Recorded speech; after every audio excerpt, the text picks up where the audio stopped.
Mga kaibigan, meron naman po ako sa inyong ibibigay na bagong update or advisory from BIR, and that is about extended deadline, the submission of BR Form 2316 for this taxable year 2023. So this will be on March 31, 2024. So na-move po siya. Ito ay originally, ang deadline nito ay February 28. Pero minove siya ng March 31 dahil po doon sa bagong version ng ALPALIS data entry module nila na 7.2.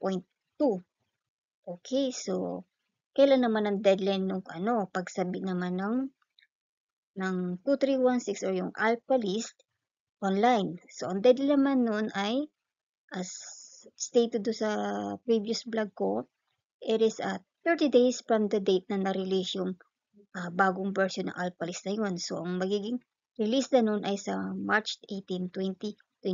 So, tingnan natin yung inilabas na advisory ng BIR or memorandum about this.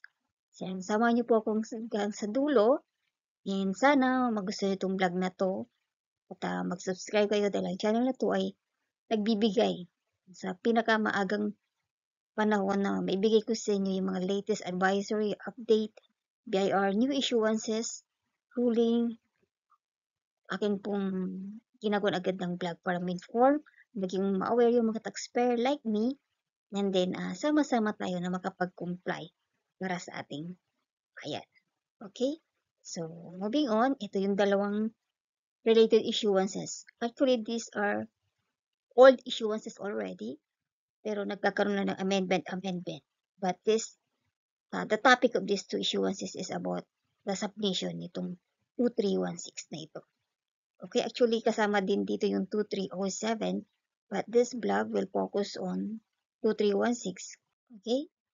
So ano yung mga requirements pag nag-submit tayo sa BIR ng 2316? Actually, ito po yung mga requirements. Number 1 is sworn declaration under RR2-2015. Ito po yung Annex C. So you can download this memorandum or BIR issuances, pati yung annex na yan.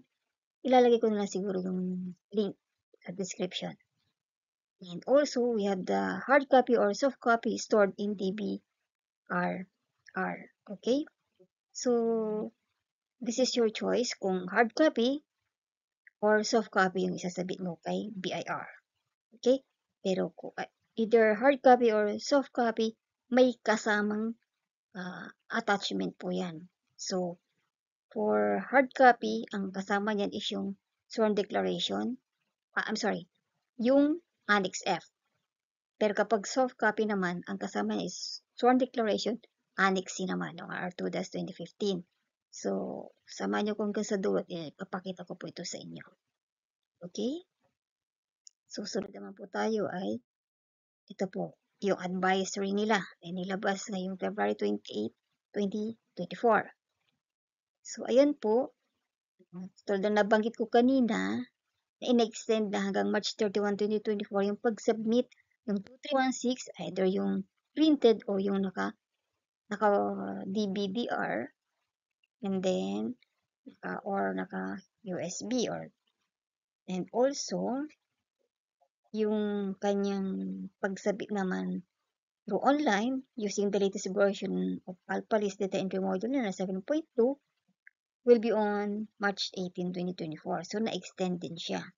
Originally, January 31 to hanggang sa in-extend din na ng February 28, kaya lang hindi pa rin kasi nare-release yung ALPALIS data entry module na yun, kaya naglabas ulit sila ng memorandum, nilagyan na lang doon na 30 days from the date of the release mismo ng bagong version. So, tandaan nyo po, March 18 na.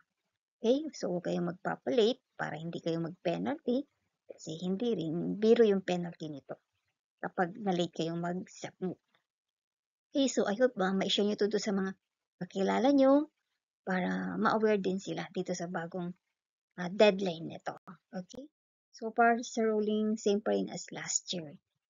So ito yung RR2-2015. So matagal na to. Nakita ko lang dito. Anyway, you can download this. Okay, inanamed lang naman din po ito. So RR2-2015, dyan yung makikita yung Annex B and Annex C. Okay, so ito po yung sinasabi ko na kapag naka-CD siya, so itong Annex B, yan po yung format na inyong susundan sa pagle-label ng DVR. Okay? And also, ito namang Annex C, yan yung kasama niya or kapart naman nitong CD na to or I mean USB or CD na ito. Ito yung sworn declaration or ito yung Annex C naman ng RR2-2015. Kailangan tama yung pag-fill up nito and then ipapanotarize nyo yan. Okay? So, ito naman pong RR11-2018, ito yung mas bago-bago na ruling regarding to sa kasabi ng 2316. Ito naman po kapag hard copy, hindi nakasave sa mga sa DVR and then or USB or flash drive, ito po yung Annex F ang gagamitin ninyo. Okay, so diyan nakasummarize yung mga employee. Okay, ayan po siya. So pipila pa nyo yan. Gawin nyo siya in either Word or Excel. Pwede naman. Mahalaga po dyan is sundan yung format na yan. Wala kayong babaguhin, including the number of lines. If ever na nag-exceed yung number ng employee mo, then you can use another page. Pero bawal pong bawasan or dagdagan yung mga lines na yan. Okay, and then ipapanotary nyo po. Okay, so pag hindi nyo naman naubos yan, lagyan nyo lang po ng nothing follows sa pinaka-last ng name ng employee nyo. Okay, so yan po yung Annex F. Okay, so I hope na may natutunan kayo sa channel na ito. And sana consider nyo mag-subscribe and kindly support this channel na rin para patuloy-tuloy po tayo. So kindly like, share, and subscribe na rin po. And you can join also for an exclusive perks like for example, kung may mga tanong kayo, pag member po kayo, pwede natin i-prioritize yan. But anyway, hanggat maaari din naman, member or not, I'll try my best na masagot at makatulong. So until next time, and thank you. God bless.